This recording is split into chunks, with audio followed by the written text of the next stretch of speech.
안녕하십니까. 거꾸로 투자는 쇼킹 부동산입니다. 조금 뜸해진 것 같지 않나요? 시세 분석 들어가 보겠습니다. 자, 12월까지 급등한 아파트 거래량 1월 달에도 이어질까 많은 분들이 관심을 가지시는 부분입니다. 12월 달 아파트 거래량 서울 지역 같은 경우는 7,000건대가 등록이 될 것 같고요. 경기도 지역은 거의 3만 건 수준으로 등록이 될 것 같습니다. 그래서 경기도 인천 지역은 이미 과열 양상에 들어갔고요. 서울 지역도 과열을 위해서 거래량을 계속 늘려나가고 있는 상황인데 최근에 이런 이야기가 들어요. 거래가 좀 많이 빠졌다는 얘기가 여기저기서 들리고 있습니다.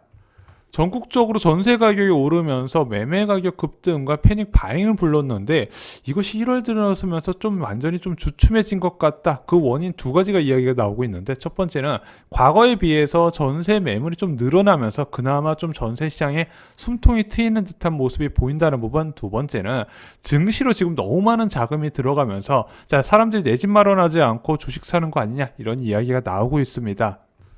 자, 그래서 거래량보다 먼저 등록이 된 한국감정원 통계와 주요 아파트 시세를 보면서 1월 아파트 시장 어떤 분위기로 흘러갈지 한번 예상을 해보겠습니다.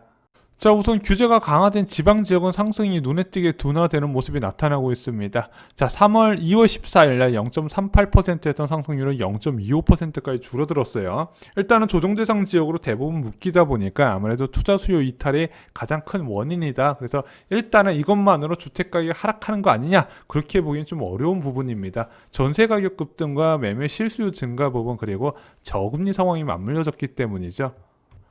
자, 반면에 인천 지역은 상승 유세가 굉장히 확대되고 있는 분위기입니다. 아무래도 전세 가격 급등에 따른 매매 가격 급등 현상이 인천도 뒤늦게 따라오고 있는 분위기고요. 경기도 역시 과열 양상이 계속되고 있습니다. 자, 서울 지역 같은 경우는 상승률이 조금씩 확대되는 모습이 나타나고 있는데 제가 그동안 쇼킹 부동산을 하면서 상승세가 확대될 때 과열이 나타나지 않고 꺼진 적이 한 번도 없었거든요. 근데 지금은 좀 여러 가지 변수에 따라서 서울 지역은 좀 상승세가 억제되는 모습이 나타나지 않을까 당분간은 그렇게 보고 있습니다. 왜 그런지는 뒤에서 한 번 더 설명을 드리겠습니다. 반면 전세 가격은요 전국적으로 상승세가 확대되고 있습니다. 그래서 이 초저금리가 유지되는 한 전세 가격은 안정되긴 좀 어렵습니다. 그나마 지금 최근에 이제 전세 매물이 좀 쌓이면서 6월부터 10월 사이에 급격한 전세 가격 급등은 좀 재현되지 않고 조금 완만한 흐름으로 가고 있는 분위기인데 그럼에도 불구하고 지금 전세 가격은 많은 세입자들한테 부담이 되는 수치임은 변함이 없는 것 같습니다. 자, 그럼 현재 시장 상황을 요약하면요. 중저가 주택은 여전히 전세 가격 상승에 따른 매매 수요가 증가가 이어지고 있다. 그에 따라서 가격 상승이 지속되고 있는데 특히 수도권 지역이 굉장히 심하게 나타나고 있고 지금 지방 지역은 규제가 강화된 지역 중심으로 좀 주춤하는 모습이 일부 나타나고 있다 말씀을 드릴 수 있을 것 같습니다. 반면에 고가 주택 같은 경우는요. 신용대출 규제 강화와 세제 개편에 따른 매물 증가로 일단 상승폭이 좀 둔화되는 모습이 나타나고 있어요. 그래서 단기간에 호가가 급등했던 모습은요 일단은 좀 숨고르기로 들어가지 않을까. 일단 상승을 하긴 하는데 지금 전반적인 자산시장 과열만큼은 일어나지 않을 거다. 언제까지? 3, 4월에 세제 개편에 따른 매물이 어느 정도 소화될 때까지라고 생각을 합니다.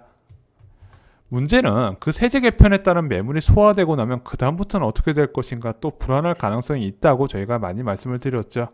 자, 가장 반응이 빠른 재건축 호가부터 보겠습니다. 잠실 조금 5단지 12월에 거래가 5건이나 터졌네요. 이 타입이 22억 9천 하던 게 이번 주에 23억 5천으로 6천만 원이나 호가가 껑충 뛰어 올라갔습니다. 거래가 많이 붙어서까지는 아직 확인이 안 되는데 지금 재건축 아파트가 조합원 실거주 의무가 제외되는 잔지 중심으로 크게 올라가고 있습니다. 압구정동도 비슷한 케이스죠. 반면에 이 실거주 의무가 제외가 되지 못할 것 같은 아파트는요 오히려 호가가 하락하는 모습이 나타났습니다. 전주 대비 3천만 원 빠진 모습으로 나타났습니다. 잠실조공 5단지랑 아파트 모두 다 공공 재건축에 대한 참여 의사를 보였었는데 최종적으로는 이제 참여 안 하는 방향으로 결과가 났고요. 제가 봐도 아마 조합원들 입장에서는 그게 더 이길 것 같습니다. 그래서 이들 단지는요 서울시장이 바뀌어야 제가 볼 때는 본격적인 사업 추진이 일어날 것 같다 이렇게 보여지는 부분입니다. 자, 잠실 리센츠 같은 경우는요 실거래가 계속 붙으면서 호가도 올라가는 분위기가 나타나고 있습니다. 이번 주에 22억 9천에 최저 급매물이 형성돼 있습니다. 자, 반면에 트리지온 같은 경우는요, 지난주에 21억 가던 아파트 이번 주에도 큰 변동사항은 나타나지 않습니다. 그런데 리센츠가 계속 올라가기 때문에 트리지움이나 아니면은 그 아래 위치한 레이크 팰리스 등도 같이 움직일 가능성이 있습니다. 자, 지금까지 말씀드린 4개 아파트 단지는 올해 6월까지 토지거래 허가구역으로 지정된 단지입니다. 제가 볼 때는 아마 그 토지거래 허가구역 기간이 지나면 풀어줄 가능성이 있다. 개인적으로 이렇게 생각을 하고 있습니다. 서울시장도 일단 바뀔 계획이고요. 자, 토지거래 허가구역의 인근에 위치한 갭투자 유입이 가능한 아파트 단지 살펴보겠습니다. 반포주공 1단지 3주구 같은 경우는 지난주와 호가와 변동사항은 없어요. 일단은 반포주공 같은 경우는 이제 원벨리의 분양가 상승 소식에 전반적인 재건축 호가가 빠르게 올라갈 걸로 기대를 했는데 일단은 그런 모습은 나타나고 있지 않습니다. 자, 반포자이도 살펴볼게요. 지난주에 26억 5천 하던 반포자이 이번 주에도 26억 5천으로 큰 변동사항은 없었습니다. 12월 거래량 굉장히 많이 늘어났는데 세가 포함된 급매물은 지금 몇 달째 소화가 안 되는 모습이 나타나고 있습니다. 그럼에도 불구하고 이들 지역의 침체냐? 그렇게 보기는 어려운 부분이죠.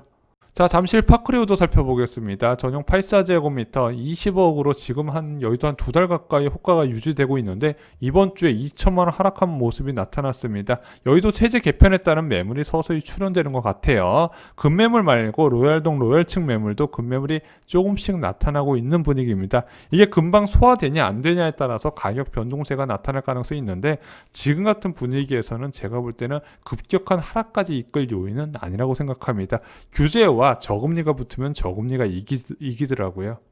자, 방이동 코롱 아파트도 살펴보겠습니다. 지난주에 13억 7천 하던 아파트 이번 주에 14억으로 호가가 조정이 됐습니다. 위례 입사단지 꿈에 그리는 아파트 13억인데요. 이번 주에도 13억으로 변동사항은 없었습니다. 근데 방이동 코롱 아파트나 위례 입사단지 모두 다 지금 2월 말에서부터 들어가면서부터 거래가 등록은 아직까지 안 되고 있는 분위기. 9월부터 12월까지 너무 쉼없이 올라와서 그런지 일단은 숨고르기 양상이 좀 보여지는 분위기입니다. 자, 지난 시세와 비교해 보겠습니다. 강남 재건축의 상징과 같은 잠실주공 5단지가 6천만원 상승한 모습이고요. 대치음마 아파트는 오히려 3천만원 하락하면서 재건축 규제에 적용되냐 안 되냐에 따라서 양극화 모습이 나타나고 있습니다. 리센츠 아파트는 2천만원 올랐지만 트리지움은 변동사항이 없었고요. 반포주공 1단지는 분양가 호재가 있음에도 불구하고 일단은 변동사항은 없었습니다. 반포자에도 변동사항은 없었고 오랜 기간 20억이 유지됐던 파크리오 아파트는 2천만원 하락한 모습이 나타났습니다. 방이동 코롱 아파트는 3천만원 호가가 올라갔고요. 위례 23단지는 변동사항은 없었습니다. 자, 한국감정원 통계 아까도 말씀드렸지만 지방지역의 상승세가 좀 둔화되는 모습이 나타나고 있는데 경기와 인천 지역은 오히려 상승세가 확대되는 분위기가 나타나고 있습니다. 전세 가격 역시 당분간은 좀 안정된 흐름을 기대하기 어려운 부분, 결국에는 돈의 가치를 올리고요. 입주 물량이 늘어나야 된다 말씀을 드렸죠. 자, 1월 11일 기준 한국감정원 통계 살펴보겠습니다. 서울 자치구부터 살펴볼게요. 일단 동남권 상승률이 0.11로 더 확대가 됐습니다. 송파구 지역의 상승세 확대가 동남권의 상승세에 기여된 부분인데요. 자, 아까 말씀드렸다시피 잠실주공 5단지 중심으로 가격 상승세가 높게 나타나고 있고 그것이 전반적으로 송파구 지역으로 퍼져나가는 분위기입니다. 자, 다른 지역, 마포구 지역도 상승세가 계속해서 높게 유지가 되고 있고 다른 지역도 점점 높아지고 있고 높아질 겁니다. 다만 그 속도가 지금 경기권처럼 급박하게 오지는 않을 것 같고요. 제 생각으로는 아무래도 세제 개편 이슈와 그리고 이제 신용대출 규제로 좀 천천히 올라오지 않을까. 그리고 4월 이후에 급매물이 소진되고 나서 이제 2019년처럼 좀 급등하는 양상이 나타나지 않을까. 개인적으로 이렇게 생각을 하고 있습니다. 자, 경기 인천 지역도 살펴보겠습니다. 이들 지역은 안 오른 곳을 찾는 게 더 힘든 상황이에요. 특히 급등 지역만 좀 포커스를 맞춰드리면은 성남시 분당구 지역과 의왕시 지역이 많이 상승을 했고요. 양주 지역은 폭등세가 나타나고 있습니다. 연수구 지역이 뒤늦게 급등 대열에 합류하면서 높은 상승세를 기록하고 있는데 여기에 곧 청약이 있죠. 박이 터질 겁니다. 그리고 남양주 지역과 고양 지역, 파주 지역도 여전히 급등 대열이 이어지고 있는 분위기인데 김포 지역은 규제 지역 지정 이후에 상승률이 많이 둔화됐는데 파주 지역도 그렇게 같이 흘러갈 수 있을까? 아직까지는 체크가 안 되는 분위기지만 일단 상승률은 계속 둔화가 되고 있습니다. 자, 수도권 전역으로요. 6억 이하 주택이 빠르게 소진이 되면서 모두 다 실수자들이 매수하면서 가격이 올리고 있습니다. 그래서 수도권 전역으로 이제 중저가 아파트 찾기가 점점 힘들어지는 커지는 상황, 결국에는 저금리에 따른 전세난이 이런 매매 가격 불안 고루고루 올리는 효과가 나타나고 있습니다. 이상으로 쇼킹 부동산 마칩니다. 좋아요, 구독, 공유 꼭 부탁드립니다. 감사합니다.